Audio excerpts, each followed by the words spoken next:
ডিগবৈ শোধনাগাৰ সম্প্ৰসাৰণ প্ৰকল্পৰ ভাৰ্চুৱেল শিলান্যাস কৰিলে যোৰহাটত ভাৰতৰ প্ৰধানমন্ত্ৰী নৰেন্দ্ৰ মোদীয়ে। ডিগবৈ শোধনাগাৰ সম্প্ৰসাৰণ প্ৰকল্পৰ ব্যয় ৭৬৮ কোটি টকা। শোধন ক্ষমতা ০.৬৫ মেট্ৰিক টনৰ পৰা ১ মিলিয়ন টনলৈ বৃদ্ধি। এছিয়া মহাদেশৰ প্ৰথমটো ডিগবৈ তেল শোধনাগাৰ। শোধনাগাৰটোৰ বৰ্তমান শোধন ক্ষমতা ০.৬৫ মিলিয়ন মেট্ৰিক টন। শোধন ক্ষমতা বৃদ্ধিৰ বাবে ডিগবৈৰ বিভিন্ন দল সংগঠনে বহু বছৰ ধৰি দাবী জনাই আছিল। অৱশেষত শাসনাধিষ্ঠ কেন্দ্ৰীয় আৰু ৰাজ্য চৰকাৰৰ প্ৰচেষ্টাত শোধনাগাৰটোৰ শোধন ক্ষমতা ১ মিলিয়ন মেট্ৰিক টনলৈ বৃদ্ধি কৰাৰ বাবে ৭৬৮ কোটি টকাৰ প্ৰকল্পৰ কামৰ বাবে আজি শিলান্যাস কৰা হয়।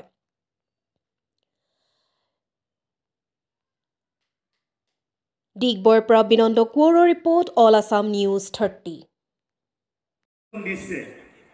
আৰু সেয়ে আজি যোৰহাটৰ পৰা আমাৰ সকলোৰে শ্ৰদ্ধাৰ বিশ্বৰ অন্যতম নেতা আমাৰ আদৰৰ প্ৰধানমন্ত্ৰী নৰেন্দ্ৰ মোদী ডাঙৰীয়াই ভাৰ্চুৱেলি ইয়াত ভূমি পূজন কৰিব। আৰু তাৰ লগে লগে বিশেষকৈ আজি শোধন ক্ষমতা বৃদ্ধিৰ আমি মুখ্যমন্ত্ৰী ডাঙৰীয়াক আমি ধন্যবাদ দিব লাগিব।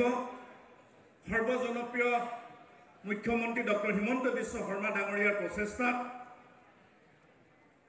কেন্দ্ৰীয় ৰাজ্যিক বিভাগৰ আমাৰ মন্ত্ৰী ৰামেশ্বৰ তেলী ডাঙৰীয়াৰ প্ৰচেষ্টাত আচলতে শোধন ক্ষমতা বৃদ্ধিৰো কিছু সহযোগিতা আছে আমি জানো। গতিকে সেইকাৰণে আমাৰ আজি এটা ঐতিহাসিক দিন। আমি বহু চিন্তা চৰ্চা কৰিছিলোঁ যে এই ডিগবৈ ৰিফাইনেৰী এছিয়াৰ প্ৰথমটো ৰিফাইনেৰী বন্ধ হৈ যাব নেকি, মৃতপ্ৰায় হ'ব নেকি। কিন্তু এই চৰকাৰখনৰ সৎ ইচ্ছা আৰু আন্তৰিকতাৰ কাৰণে আজি আমি পুনৰ্জীৱিত হ'বৰ কাৰণে সক্ষম হৈছোঁ। আৰু ইয়াৰ সম্পূৰ্ণ কৃতিত্ব ডিগবৈ ৰিফাইনেৰীৰ যিসকল বিষয়া কৰ্মচাৰী আছে, ডিগবৈত ভাল পোৱা আমাৰ যি জনসাধাৰণ আছে, ছাত্ৰ ছাত্ৰী আছে, সাংবাদিক বন্ধুসকল আছে, দল সংগঠনৰ সকলো বিষয়বিধ মই কৃতিত্বৰ অধিকাৰী বুলি আজি অভিহিত কৰিছোঁ। ১টা বজাৰ লগে লগে পাছতে প্ৰধানমন্ত্ৰী ডাঙৰীয়া মঞ্চত উঠিব, অলপ আগতে আমি খবৰটো পাইছোঁ। গতিকে সকলোৱে প্ৰধানমন্ত্ৰীৰ যাতে তেওঁৰ বক্তব্য শেষ দিছে। আজি सोनोवाल जी, আমাৰ সকলোৰে শ্ৰদ্ধাৰ रामेश्वर तेली जी, বিশ্বৰ অন্যতম नेता असम सरकार के सभी मंत्रीगण, प्रधानमंत्री नरेंद्र मोदी डाঙৰীয়াই साथी भूमि पूजन करिब, अन्य महानुभाव और तार लगे लगे और असम के मेरे प्यारे भाई शोधन क्षमता बृद्धिर आप सभी मुख्यमंत्री डाঙৰীয়া इतनी बड़ी संख्या में सर्वजनप्रिय हमें आशीर्वाद देने आए हैं। विश्व शर्मा डाঙৰীয়াৰ प्रचेष्टा मैं आपका सर झुका करके नमन करते हुए आभार व्यक्त करता हूं।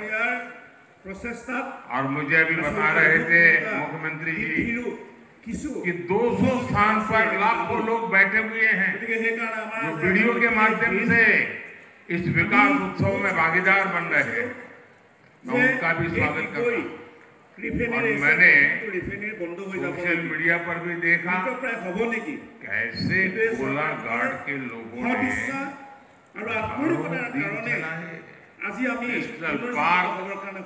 और टाइगर रिजर्व इसकी बायोडाइवर्सिटी, इसका इकोसिस्टम हर किसी को आकर्षित करता है। काजीरंगा को यूनेस्को की वर्ल्ड हेरिटेज साइट होने का गौरव भी प्राप्त है। विश्व में जितने सिंगल हॉर्न वाले राइनो है उनमें 70% हमारे काजीरंगा में ही रहते हैं। यहाँ के प्राकृतिक वातावरण में टाइगर, एलिफेंट যিহেতুকে ডিগবৈ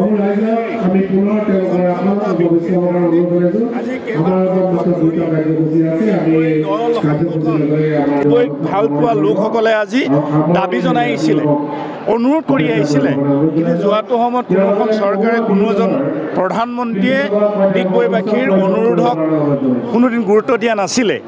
সেয়ে বৰ্তমানৰ যশস্বী প্ৰধানমন্ত্ৰী নৰেন্দ্ৰ মোদী ডাঙৰীয়াই ইতিমধ্যে কেন্দ্ৰীয় চৰকাৰৰ পৰা 768 কোটি টকা ইতিমধ্যে অনুমোদন দিলে আৰু তাৰে আজি আমাৰ যোৰহাটৰ পৰাই ভাৰ্চুৱেলি আজি শিলান্যাস কৰা হৈছে। গতিকে আজি ডিগবৈবাসীৰ কাৰণে এটা শুভ দিন আৰু এই ক্ষেত্ৰত বিশেষকৈ আমাৰ সৰ্বজনপ্ৰিয় মুখ্যমন্ত্ৰী ডক্টৰ হিমন্ত বিশ্ব শৰ্মা ডাঙৰীয়াক আমি ধন্যবাদ দিব লাগিব। আমাৰ কেন্দ্ৰীয় ৰাজ্যিক মন্ত্ৰী ৰামেশ্বৰ তেলী ডাঙৰীয়াক ধন্যবাদ দিবই লাগিব। তেখেতসকলে নেৰানেপেৰা প্ৰচেষ্টাত প্ৰধানমন্ত্ৰীক আমাৰ ডিগবৈবাসীৰ যিবিলাক সমস্যা আছিলে, আমাৰ ৰিফাইনেৰীটোৰ কথা বাৰম্বাৰ তেখেতসকলে কৈছিলে আৰু বিধায়ক হিচাপেও মই যিমানখিনি পাৰোঁ মই চেষ্টা কৰি আহিছিলোঁ যে আপোনালোকৰ দল সংগঠন আৰু ৰাইজৰ যিখিনি দাবী আছিলে সেই দাবীখিনি জনাবৰ কাৰণে। সেয়ে প্ৰধানমন্ত্ৰী ডাঙৰীয়াই ডিগবৈবাসীক এইটো সন্মান জনাই টকা 768 কোটি টকা চেংচন দিছে প্ৰথম পৰ্যায়ত। নিশ্চয় আমাৰ কাৰণে আজি ভাল দিন আৰু পৰৱৰ্তী সময়ত নিশ্চয় শোধন ক্ষমতা বৃদ্ধিৰ লগে লগে ইয়াত অন্ততঃ বহু নিবনুৱা যুৱক যুৱতী ইয়াত চাকৰি পাব, মাৰ্কেট বৃদ্ধি পাব আৰু যথেষ্ট ব্যৱসায় বাণিজ্য বাঢ়িব। সেইকাৰণে আজিৰ দিনটো আমাৰ কাৰণে, আমাৰ সকলোৰ কাৰণে, সাংবাদিক বন্ধুসকলৰ কাৰণে আমাৰ কাৰণে এটা স্মৰণীয় দিন হৈ ৰ'ব আৰু তাৰ কাৰণে আমি সকলোৱে আজি আচলতে উৎসৱমুখৰ আৰু সকলোকে শুভেচ্ছা জনাইছোঁ আৰু আমি প্ৰাউড অনুভৱ কৰিছোঁ আচলতে।